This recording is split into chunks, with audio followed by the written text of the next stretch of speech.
Hi, my name is Phil Smyth. I'm a Canadian who lives in Japan. But because my parents are British, I also have a UK passport. Because of this passport, I have lived in Holland, Belgium, Spain, Germany, and Switzerland. I spent a lot of my time as a child in the UK, and my mother is a die-hard royalist and my father is a West Ham supporter. I can't vote in Thursday's referendum, but I wanted to voice some opinions about it.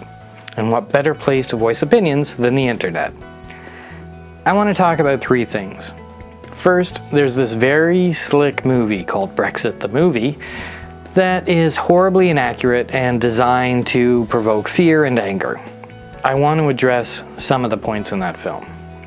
Second, as a successful businessman myself, I want to tell you what I think the business impact is going to be. Third, I want to share my personal feelings. But first, let's start with a parable. Once upon a time, there was a kingdom in the land that thought it wasn't getting a fair shake. Granted, at the Council of Kings, people agreed that the language that was only spoken in that kingdom should be an official language of the council. They also agreed that the kingdom could raise and keep its own taxes, and make trade agreements with other kingdoms. Basically do whatever they wanted, but also be part of the Council of Kings. The kingdom hated this. The king was okay with it, but many princes tried to whip people into a frenzy. Some formed violent factions. Some protested peacefully. Many wanted out. Now, you're saying that was a pretty crap parable, obviously about the Brexit. But it wasn't. It was about another such situation that I saw up close. The Quebec sovereignty movement. Almost since joining Canada, parts of Quebec wanted to leave. And they thought they had very good reasons. They had the second biggest economy in Canada, and they were full of natural resources. And they fought hard for many years, but decided in the end to stay in Canada, because it made good financial and political sense. And truth be told, by the time they really got to choose, it was too late. The horse had already ran, so why burn down the barn? And this is my feeling about Brexit. Maybe if Britain had never joined Europe or had decided to leave at an earlier date, there might be some more legitimate arguments. But right now there is literally only one valid argument. Britain wants to be 100% responsible for its own success or failure, i.e. sovereignty. And as far as I can tell from history, sovereignty has never bought anybody a hot meal. Also, in the case of the Brexit, the word is being misused because Britain, the UK, already has sovereignty. All European states do. So let's get on to Brexit the movie. I'm not going to go through this thing minute by minute. Firstly, I don't have the rights to show it. Secondly, it's a very long video. So let's hit the highlights. Right off the bat, they take aim at the supposed big bureaucracy of Europe, including my favorite scene where, because the presenter can't get into a taxi and get taken to the place where Europe is governed from, there's something inherently wrong. Have you ever tried to do that in the UK? The whole government doesn't sit inside the Houses of Parliament, you know. So let's look at the big bureaucracy issue. The EU has a population of 508 million people. And the Brexit video is totally right. The number of employees, as quoted by EU documentation, is around 10,000. And that's a lot of people, for sure. In contrast, the UK has a population of around 64 million people. And again, from the papers published directly from the government, the UK Parliament staff, not including consultants associated with ministries, is a little over 2,000. But that means that for every 100,000 people in the UK, there are 3.18, very painful to be the 0.18, I think, people in parliamentary employment. In contrast, in the EU, for every 100,000 people, there are 1.96, and let's just round it up to 2 for comfort's sake, by population. That's 2/3 of the number. There are also some incredible sections of Brexit the movie where they say what a waste of money it is that the EU gives so much to charity, universities, and the arts. There are two things about this that really rile me. First is this whole The EU is run by bloody French elitists thing that runs throughout the whole movie. And that the UK are good working class people and we don't need any of your poxy artistes, thank you very much. The second is the blindness to the fact that a big chunk of the money the EU gives to the arts goes to the UK. Your libraries, your galleries, your artists, your scholars, they are getting money from the EU. Do you think the UK government will step into the gap that a Brexit would create for these people? Because this is the thing the video tries desperately to avoid, that people and organizations in the UK are the recipients of lots of EU money.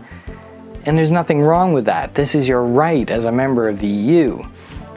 And it's not just the arts. 50% of British farming subsidies comes from the EU. 1.2 billion euros comes into the UK to support low-income housing in Scotland and north of England. And this is why the British government has to say that if a Brexit happens, there will have to be austerity measures in the budget to cover the loss. And we know how well austerity measures worked in Greece, where old men are setting themselves on fire to protest the fact that they don't have enough food to eat. Brexit, the movie, also takes a long poke at EU regulations. Yes, there's lots of EU regulations. Yes, they seem to cover silly things. But these regulations make products safer, cleaner, more fuel efficient, and standardized. Already, the rest of Europe can plug things into the electric as they go and travel, except in the UK, of course. So don't say that EU regulations have to be fully applied everywhere. Also, true, you can no longer sleep on a pillow made out of used razor blades. I don't think that's a bad thing. Personally, I'm happy to know that some standards are being applied to the things I buy in the EU. Which of course is another point. These standards are for things that are sold in the EU. Because of this, when dogs and cats in North America and Asia were dying from Chinese-made pet food that was full of harmful toxins, it didn't happen in the EU. 40% of the UK's trade is with the EU. So all of these things that are traded still are going to have to comply to EU standards. And if the UK doesn't adopt some standards of its own for imports, well, it's goodbye Fido. There's also this ridiculous implication that England could somehow become like Switzerland. Even in the video, the expert, Dr. Ruth Leah, says that to think that Britain would be like Switzerland is totally bizarre. Switzerland has 8 million people, less than London, and major industries are mechanical and precision engineering, pharmaceuticals, banking, and watchmaking. Not sure how that maps to the British skill set. And politically, Switzerland's structure is completely different. Britain would need to rewrite its constitution and a bulk of its laws for it to even start to be like Switzerland. So much for going back to the old days. The Brexit movie is so contradictory, it's kind of infuriating. At one point they claim how limiting with regards to trade agreements being in the EU is, because the EU only has agreements with 2 of the top 10 regions that the UK trades with. But hold on, so you're trading with regions that the EU doesn't have a trade agreement with, so it's not that limiting after all, I guess. But enough of Brexit the movie. Of the top 10 economies in the world, 4 are in the EU: France, Germany, Italy, and the UK. If we leave, what we're saying is that France, Germany, and Italy can make it work in the EU, but Britain is better off alone. A great footballer does not decide to quit his team and play by himself. David Beckham, and he was number 1, not number 5, didn't say, "Look guys, I'm the one scoring all the goals here, I'm going it alone." The UK joined the EEC in the 1970s, and before that, let's be honest, it was pretty grim in the UK. I mean, I visited my grandmother's house in the 1970s in Southend-on-Sea, and I don't even know if she had a refrigerator. My parents left the UK in the 1950s because the opportunities were so much greater abroad. So when people talk about getting back the older Britain, remember that it was the British government alone that kept things like rationing going, that attacked the coal industry, that balked on things like child labor. So I don't know what people are thinking, but before joining the EU, it was not the common man that had all the money and the power. It was the elite, the captains of industry, the robber barons, and little was in place to protect the worker. What the Brexit campaign seems to tell you is that the times are horrible and it's time to drop the drawbridge. This, in fact, is not the case. Today, the UK has the lowest unemployment it has had in a very long time, under 5%. That includes all the immigrants that the UK wants to turn its back on. The pro-Leave campaign thinks that its young people will be better served by not having the opportunity to live and work in Europe. That the aging population of the UK will be better served by not having inexpensive yet experienced home care staff coming in from the continent. A Brexit will not save British industry, because most of British industry is already owned by foreign companies. Tata will not change its position on British steel because of a Brexit. If I was a business owner based on the continent, and I also had facilities in the UK, I would probably close those facilities and move them inside the EU. It only makes common sense to do that. The British fishing industry already has the largest quotas of any fishing industry in the EU, and remember all that EU money that I talked about earlier? Well, that's what's going to fund the deepening of ports in Scotland so that larger trawlers can come in. I don't think the UK is going to be able to fund these projects that not only help local fishermen, but also create construction and infrastructure jobs. It's also the EU that would pay for any retraining or moving to new technology or even moving to new industries for these fishermen and their families. The Brexit campaign talks about how when God closes a door, he opens a window. And this window is China. So it's a Chinese, non-standard, lead glass window. Right now, China accounts for less than 5% of the UK's exports, and the UK is in massive deficit with China importing far more than it exports. And you know who UK's #1 exporter to China is? Jaguar Land Rover. And who owns Jaguar Land Rover? Tata Motors. The UK's top 5 exports to China were road vehicles, medicinal and pharmaceutical products, power generating machinery, ores and scrap metals, industry machinery, equipment, and parts.